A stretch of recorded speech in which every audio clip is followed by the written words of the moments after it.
All India radio के विदेश प्रसारण प्रभाग की हिंदी सेवा का ये है सोशल मीडिया कार्यक्रम। स्वीकार कीजिए नीलम मलकानिया का प्यार भरा नमस्कार। स्वागत आप सभी का। हमेशा की तरह इस एपिसोड में भी हम आपके लिए लेकर आए हैं कुछ संदेश, कुछ जानकारियां। बने रहिएगा हमारे साथ। लीजिए अब सुनिए स्वतंत्रता दिवस की पूर्व संध्या पर माननीय राष्ट्रपति रामनाथ कोविंद का राष्ट्र के नाम संदेश।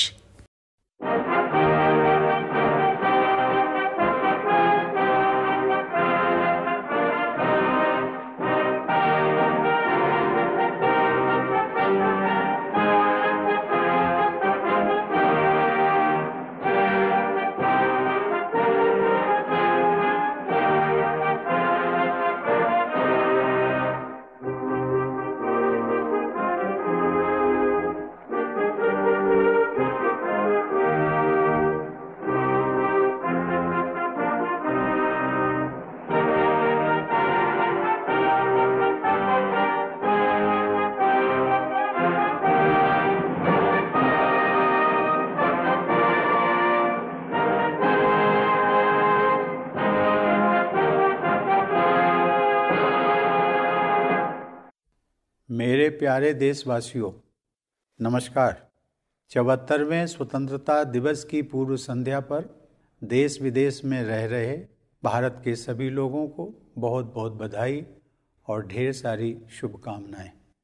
15 अगस्त को हम सब तिरंगे को लहराते हुए स्वाधीनता दिवस समारोह में भाग लेकर और देशभक्ति से भरे गीत सुनकर उत्साह से भर जाते हैं। हमारे युवाओं के लिए यह स्वाधीनता के गौरव को महसूस करने का दिन है। इस अवसर पर हम अपने स्वाधीनता सेनानियों के बलिदान को कृतज्ञता के साथ याद करते हैं। उनके बलिदान के बल पर ही हम सब आज एक स्वाधीन देश के निवासी हैं।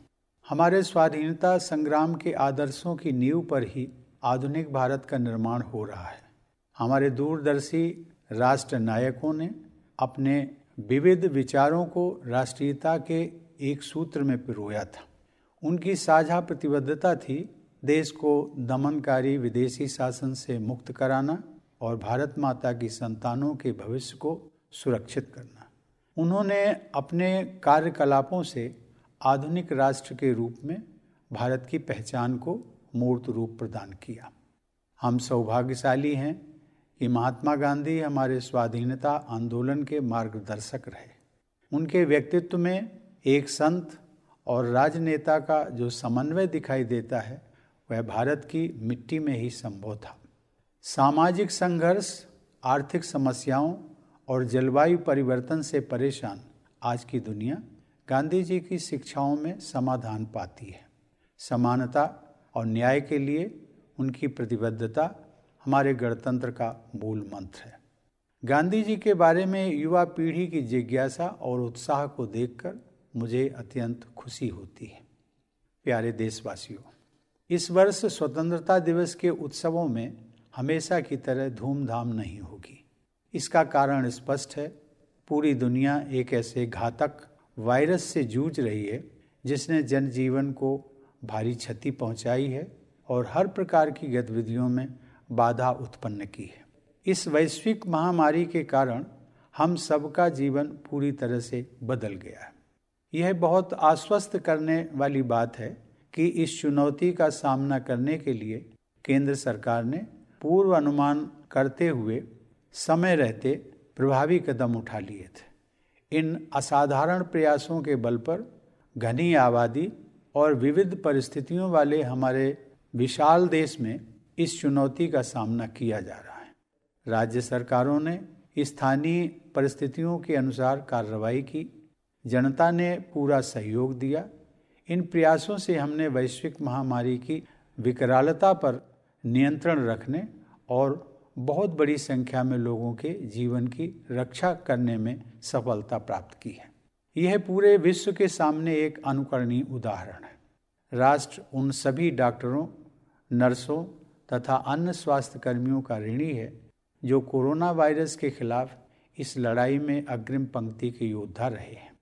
दुर्भाग्यवश उनमें से अनेक योद्धाओं ने इस महामारी का मुकाबला करते हुए अपने जीवन का बलिदान दिया है। ये हमारे राष्ट्र के आदर्श सेवा योद्धा हैं। इन कोरोना योद्धाओं की जितनी भी सराहना की जाए वह कम है। ये सभी योद्धा अपने कर्तव्य की सीमाओं से ऊपर उठकर लोगों की जान बचाते हैं और आवश्यक सेवाओं की उपलब्धता सुनिश्चित करते हैं। ऐसे डॉक्टर, स्वास्थ्यकर्मी, आपदा प्रबंधन दलों के सदस्य, पुलिसकर्मी, सफाई कर्मचारी, डिलीवरी स्टाफ, परिवहन, रेल और विमानन कर्मी, विभिन्न सेवा प्रदाता, सरकारी कर्मचारी, समाज सेवी संगठन और उदार नागरिक अपने साहस तथा निस्वार्थ सेवा के प्रेरक उदाहरण प्रस्तुत कर रहे हैं।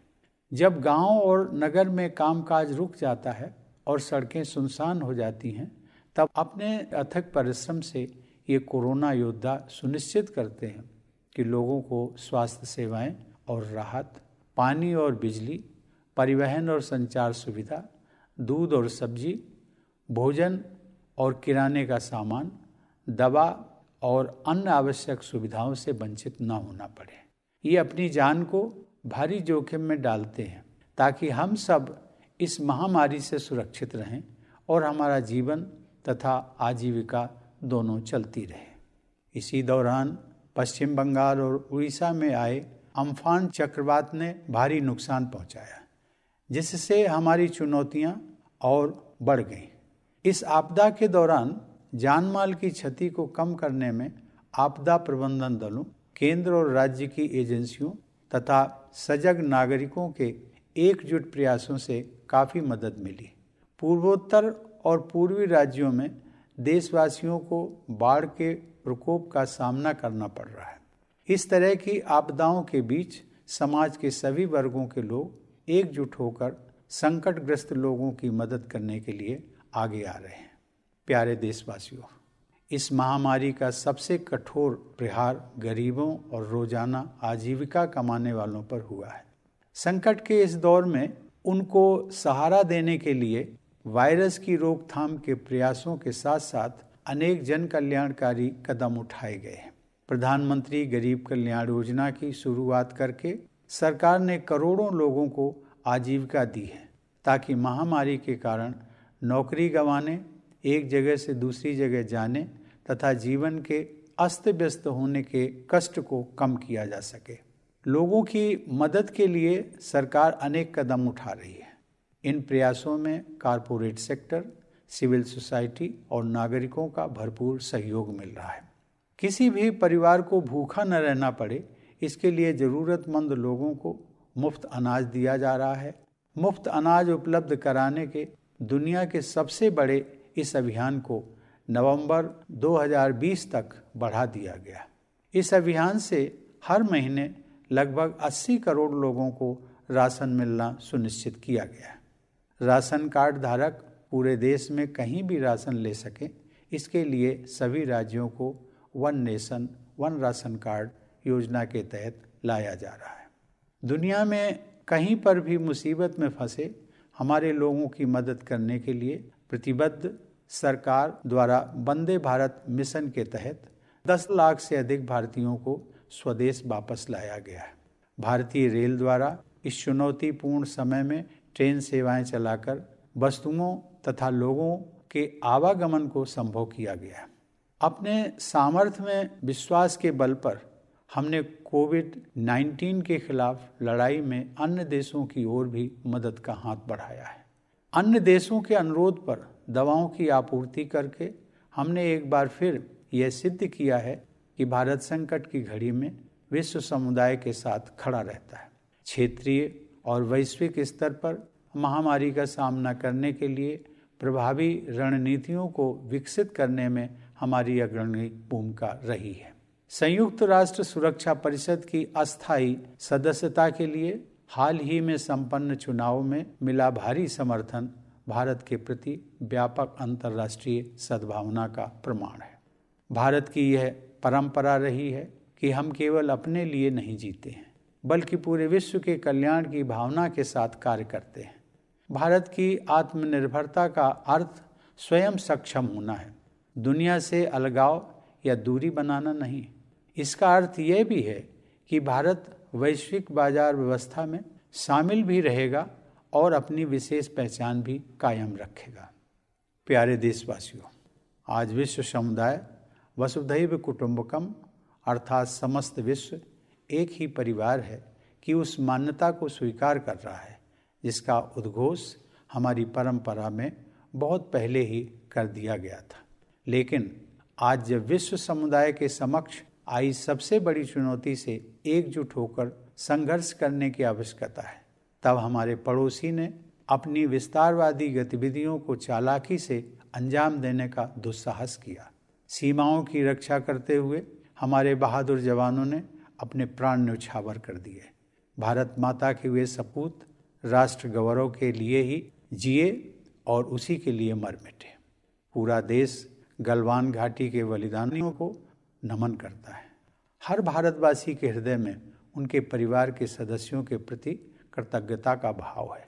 उनके शौर्य ने यह दिखा दिया है कि यद्यपि हमारी आस्था शांति में है, फिर भी यदि कोई अशांति उत्पन्न करने की कोशिश करेगा तो उसे माकूल जवाब दिया जाएगा। हमें अपने सशस्त्र बलों, पुलिस तथा अर्धसैनिक बलों पर गर्व है जो सीमाओं की रक्षा करते हैं और हमारी आंतरिक सुरक्षा सुनिश्चित करते हैं। मेरा मानना है कि कोविड-19 के विरुद्ध लड़ाई में जीवन और आजीविका दोनों की रक्षा पर ध्यान देना आवश्यक है।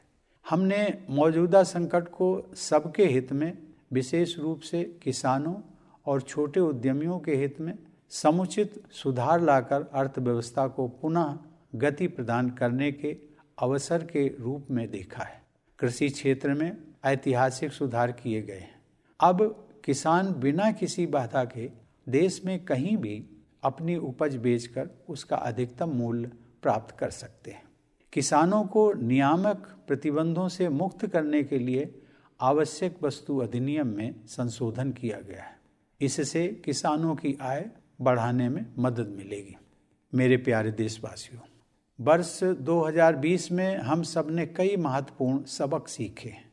एक अदृश्य वायरस ने इस मिथक को तोड़ दिया है कि प्रकृति मनुष्य के अधीन है। मेरा मानना है कि सही राह पकड़कर प्रकृति के साथ सामंजस्य पर आधारित जीवन शैली को अपनाने का अवसर मानवता के सामने अभी भी मौजूद है। जलवायु परिवर्तन की तरह इस महामारी ने भी यह चेतना जगाई है कि विश्व समुदाय के प्रत्येक सदस्य की नियति एक दूसरे के साथ जुड़ी हुई है। मेरी धारणा है कि वर्तमान संदर्भ में अर्थ केंद्रित समावेशन से अधिक महत्व मानव केंद्रित सहयोग का है। यह बदलाव जितना अधिक व्यापक होगा, मानवता का उतना ही अधिक भला होगा।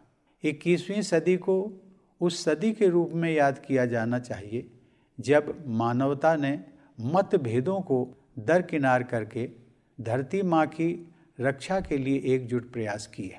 दूसरा सबक यह है कि प्रकृति रूपी जननी की दृष्टि में हम सब एक समान हैं तथा अपने जीवन की रक्षा और विकास के लिए मुख्यतया अपने आसपास के लोगों पर निर्भर हैं। कोरोना वायरस मानव समाज द्वारा बनाए गए कृत्रिम विभाजनों को नहीं मानता है। इससे यह विश्वास पुष्ट होता है कि मनुष्यों द्वारा उत्पन्न किए गए हर प्रकार के पूर्वाग्रह और सीमाओं से हमें ऊपर उठने की आवश्यकता है। भारतवासियों में परस्पर सहयोग और करुणा की भावना दिखाई देती है। हमें अपने आचरण में इस सद्गुण को और अधिक समाविष्ट करना चाहिए, तभी हम सबके लिए बेहतर भविष्य का निर्माण कर सकते हैं।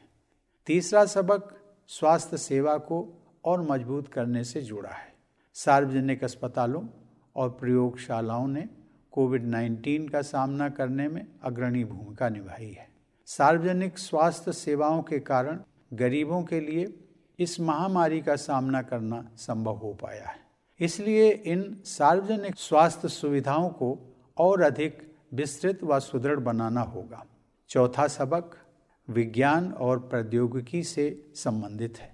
इस वैश्विक महामारी से विज्ञान और टेक्नोलॉजी को तेजी से विकसित करने की आवश्यकता पर और अधिक ध्यान गया है।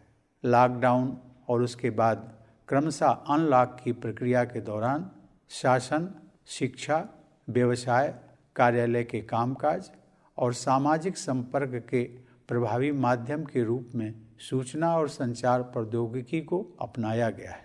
इस माध्यम की सहायता से सभी भारतीयों का जीवन बचाने और कामकाज को फिर से शुरू करने के उद्देश्यों को एक साथ हासिल करने में मदद मिली है।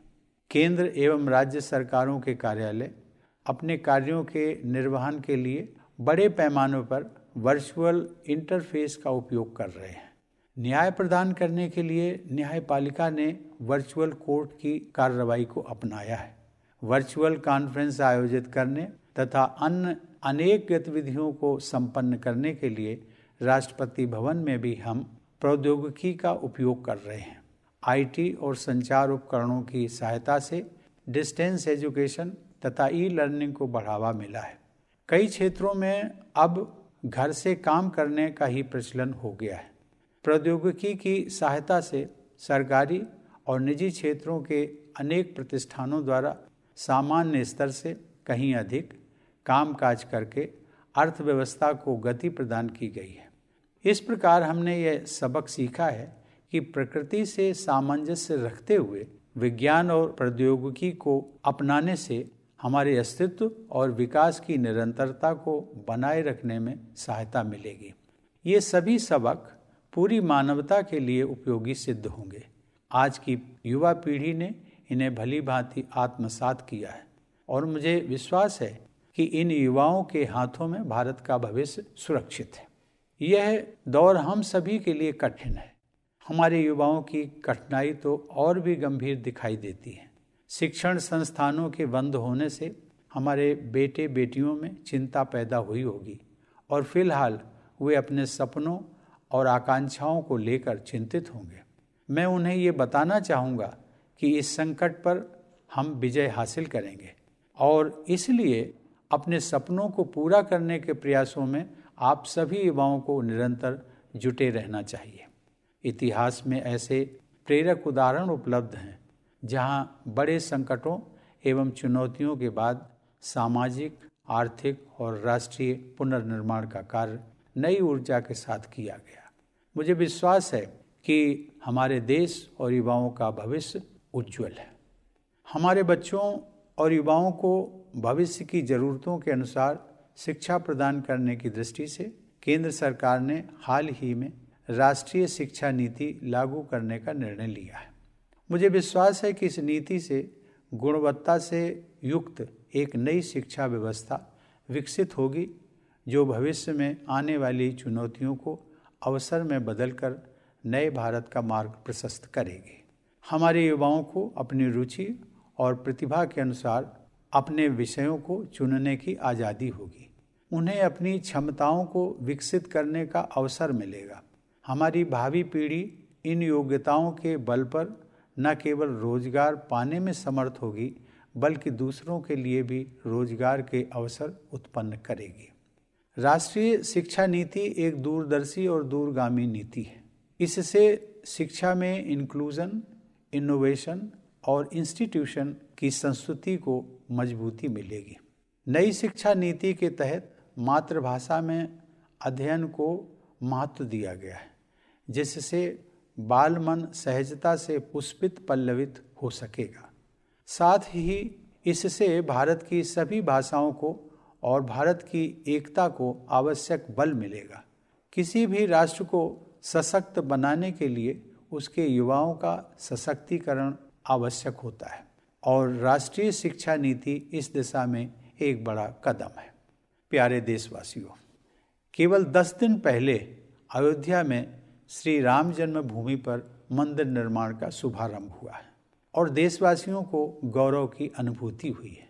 देशवासियों ने लंबे समय तक धैर्य और संयम का परिचय दिया और देश की न्याय व्यवस्था में सदैव आस्था बनाए रखी।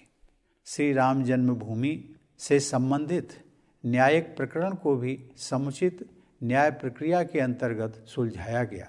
सभी पक्षों और देशवासियों ने उच्चतम न्यायालय के निर्णय को पूरे सम्मान के साथ स्वीकार किया और शांति, अहिंसा, प्रेम एवं सौहार्द के अपने जीवन मूल्यों को विश्व के समक्ष पुनः प्रस्तुत किया।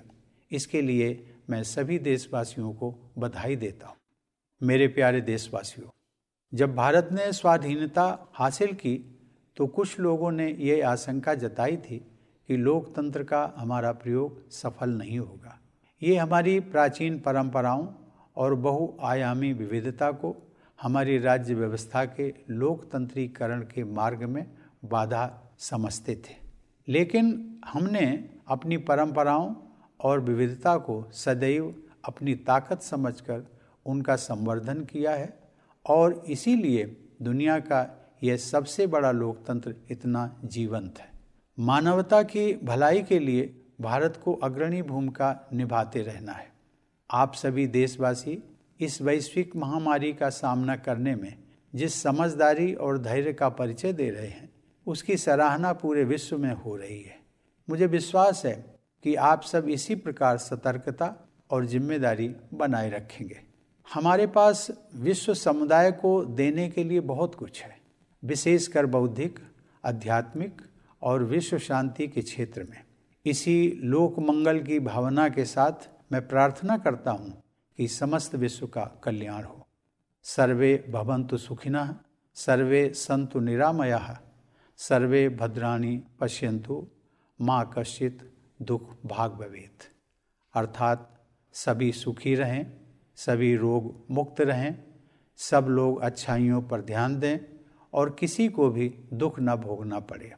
संपूर्ण विश्व के कल्याण का यह संदेश मानवता के लिए भारत का एक अनूठा उपहार है। एक बार फिर आप सबको 74वें स्वाधीनता दिवस की बधाई देते हुए आप सभी के अच्छे स्वास्थ्य एवं सुंदर भविष्य की कामना करता हूँ। धन्यवाद। जय हिंद, जय हिंद, जय हिंद।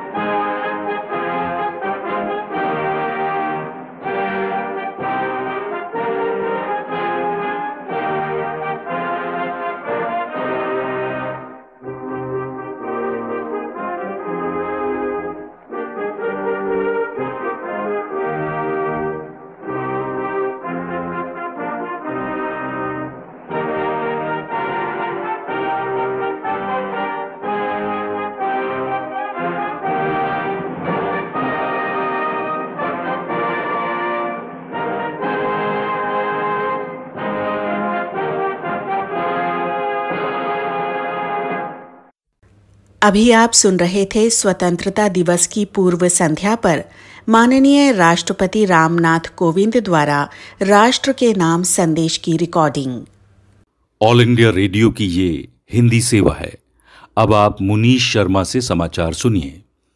देश में अभी तक 17,51,555 लोग कोविड-19 के संक्रमण से मुक्त हो सके हैं। संक्रमण मुक्ति की दर 71.17% है। पिछले 24 घंटे में 55,573 लोग संक्रमण से छुटकारा पा सके। पिछले 72 घंटों में 1,67,000 से ज्यादा लोग स्वस्थ हुए हैं। भारत ने देश भर में कोविड-19 की जांच प्रक्रिया को तेज कर दिया है। पिछले 24 घंटे में 8,48,728 लोगों की जांच की गई। कल भारत 74वां स्वतंत्रता दिवस मनाएगा। ऐतिहासिक लाल किले की प्राचीर पर प्रधानमंत्री तिरंगा झंडा फहराएंगे और राष्ट्रीय ध्वज फहराने के बाद प्रधानमंत्री देशवासियों को संबोधित करेंगे। जम्मू और कश्मीर स्थित नौगाम में आतंकवादियों द्वारा की गई अंधाधुंध गोलीबारी में 2 पुलिसकर्मी शहीद हो गए। सुरक्षा बलों ने इलाके को घेर कर तलाशी अभियान शुरू कर दिया है। भारत और मालदीव के बीच ऑनलाइन वार्ता हुई। भारत बृहद माले संपर्क परियोजना में अपना सहयोग देने पर सहमत हुआ है और वो मालदीव को ऋण सहित $400 मिलियन की राशि देगा। दोनों देश एयर बबल सेवाओं के लिए भी राजी हो गए हैं। भारत और नाइजीरिया ने बाह्य अंतरिक्ष के शांतिपूर्ण उपयोग को लेकर एक आम सहमति के मसौदे पर हस्ताक्षर किए हैं। अंतरिक्ष विज्ञान, ग्रहों के अन्वेषण और कृत्रिम उपग्रहों के विकास में भी दोनों देश सहयोग करेंगे। भारत बायोटेक और ICMR मिलकर कोवैक्सिन 19 टीके को विकसित कर रहे हैं। इसका प्रथम परीक्षण मनुष्यों पर किया जा चुका है, जो सफल रहा है और शुरुआती नतीजे इसे सुरक्षित बता रहे हैं। परीक्षण का दूसरा चरण अब सितंबर के महीने में शुरू होगा। यूनाइटेड अरब अमारात और इजराइल ने संबंध सामान्य बनाने का निर्णय लिया है। ये घोषणा अमेरिकी राष्ट्रपति डोनाल्ड ट्रंप ने की है। यह ऐतिहासिक राजनयिक उपलब्धि पश्चिम एशिया में शांति को बढ़ावा दे सकती है। कोविड-19 के संक्रमण से जूझ रहे ब्राजील के अमेजन वन क्षेत्र में अब भीषण अग्निकांड भी हो रहे हैं। पिछले 2 साल में अमेजन के जंगलों में भयानक आग लगने की घटनाएं 30% बढ़ी हैं। और इसके साथ ही ये समाचार बुलेटिन समाप्त होता है। ये समाचार हमें विदेश प्रसारण सेवा के वार्ता एकांश से प्राप्त हुए। नमस्कार। आइए सुनते हैं सामयिक वार्ता। विषय है अरब जगत के साथ पाकिस्तान के संबंधों में तनाव। आलेख डॉक्टर अशोक बेहुरिया का है। वाचक हैं मनोज कुमार चौधरी। भारत द्वारा अनुच्छेद 370 हटाए जाने की पहली वर्षगांठ पर फरवरी 2020 की शुरुआत में कश्मीर पर इस्लामिक सहयोग संगठन परिषद OIC के विदेश मंत्रियों CFM की एक बैठक आयोजित करने में सऊदी अरब द्वारा पाकिस्तान की मदद नहीं करने संबंधी मुद्दे को पाकिस्तान के विदेश मंत्री शाह महमूद कुरैशी ने टीवी के एक साक्षात्कार में उठाया। कुरैशी ने टीवी चैनल को दिए अपने साक्षात्कार में कहा कि जब OIC कश्मीर पर CFM की बैठक आयोजित नहीं करेगी तो पाकिस्तान कश्मीर तथा दमित कश्मीरी मुस्लिमों के समर्थन के मुद्दे पर इसके विचारों का समर्थन करने वाले इस्लामिक देशों के साथ एक बैठक आयोजित करने को बाध्य होगा। उन्होंने कहा कि पाकिस्तानी मक्का और मदीना के लिए अपने जीवन का बलिदान देने के लिए हमेशा तैयार रहते हैं। ऐसे में सऊदी अरब को कश्मीर मुद्दे पर एक अग्रणी भूमिका निभाने की आवश्यकता है। ये कहते हुए उन्हें सीमाओं का ख्याल भी नहीं रहा और वे भावनाओं में बह गए। अगर वो इस भूमिका को निभाने में इच्छुक नहीं है, फिर मैं प्रधानमंत्री इमरान खान को या तो सऊदी अरब के साथ या फिर उसके बिना ही आगे बढ़ने को कहूँगा। कुरैशी ने चिंता व्यक्त करते हुए कहा कि सऊदी अरब ही एकमात्र देश नहीं है। उन्होंने कश्मीर मुद्दे पर पाकिस्तान का समर्थन नहीं करने के लिए संयुक्त अरब अमारात UAE को लेकर भी व्याकुलता दिखाई। पाकिस्तान का निराशा का भाव महत्वपूर्ण है। गत वर्ष इस्लामिक देशों के कुआलालंपुर शिखर सम्मेलन में पाकिस्तान ने भागीदारी नहीं की थी, जबकि इस सम्मेलन में अन्य देशों के साथ कतर के शासक, तुर्की के राष्ट्रपति एर्दोवान तथा ईरान के राष्ट्रपति हसन रूहानी ने भागीदारी की थी। ऐसा पाकिस्तान ने सऊदी अरब के दबाव में किया था। इस बात पर ध्यान देने वाला तुर्की पहला देश था। तुर्की की आधिकारिक मीडिया ने कहा कि सऊदी अरब ने 4 मिलियन पाकिस्तान श्रमिकों को वापस भेजने के लिए पाकिस्तान को धमकी दी है तथा बांग्लादेशियों के साथ उन्हें बदलने को कहा है। बहरहाल आधिकारिक रूप से पाकिस्तान ने कहा है कि उम्माह में संभावित विभाजन के मामले में बड़े मुस्लिम देशों की चिंताओं को संबोधित करने में ये समय लेगा और ये उम्माह की एकता के लिए काम करना जारी रखेगा। कभी खुद को एकता कायम रखने वाले के रूप में दावेदारी करने वाले के लिए ये एक विडंबना है कि पाकिस्तान अब कश्मीर मुद्दे पर उम्माह के विभाजन करने की धमकी दे रहा है। ये इस्लामाबाद की ओर से अपने एजेंडे के लिए महत्वपूर्ण अंतर्राष्ट्रीय समर्थन न जुटा पाने पर आशाहीनता तथा निराशा का भाव दिखा रहा है। मई 2020 के बाद देर से भुगतान करने पर तेल की आपूर्ति को चुपचाप रोक देने संबंधी सऊदी अरब के निर्णय ने शायद पाकिस्तान को और सताया है। 2018 में सऊदी अरब पाकिस्तान के बचाव में आया था, जब ये भुगतान संकट के संतुलन को नियंत्रित करने के लिए पाकिस्तान को मदद देने के प्रति इसके $6.2 बिलियन के हिस्से के रूप में प्रति वर्ष विलंबित भुगतान पर $3.2 बिलियन के मूल्य के तेल देने पर सहमत हुआ था। $3 बिलियन की संतुलन धनराशि नकद ऋण के रूप में दी गई थी। 1 जुलाई 2019 को सऊदी ने 3 वर्षों के लिए विलंबित भुगतान सुविधा को सक्रिय किया था तथा मई महीने में हस्ताक्षरित समझौते को इस वर्ष नवीकरण के लिए आगे बढ़ाया गया था। बहरहाल ऐसा लगता है कि सऊदी पाकिस्तान के व्यवहार से नाराज है। संभवतः इसी कारण इस व्यवस्था को रोक दिया हो। तुर्की, मलेशिया तथा ईरान की ओर पाकिस्तान का झुकाव तथा चीन पर इसकी बढ़ती आर्थिक तथा रणनीतिक निर्भरता भी सऊदी को परेशान कर सकती है। सऊदी के प्रतिशोध के बाद कुरैशी की धमकी आई है।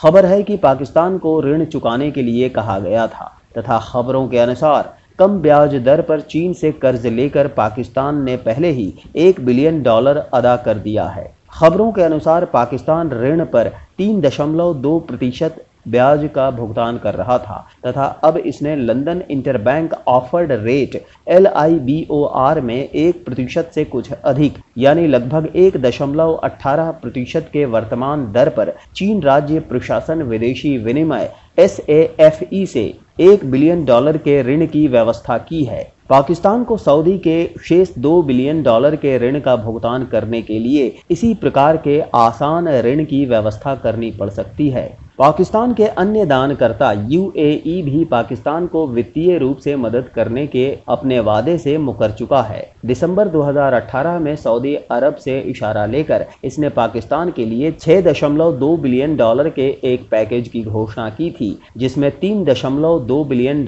की तेल की सुविधा शामिल है।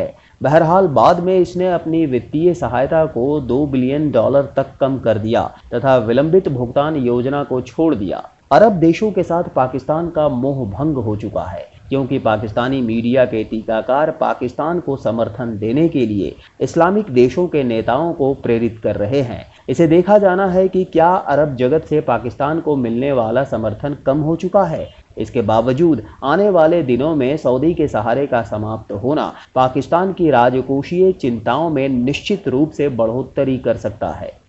कार्यक्रम आपको कैसा लगा हमें जरूर बताइएगा esth.radiomail@gmail.com पर। अपना ध्यान रखिए, अपने परिवार का ध्यान रखिए। अगले अंक में हम फिर हाजिर होंगे। अब मुझे यानी नीलम मलकानिया को दीजिए इजाजत। नमस्कार।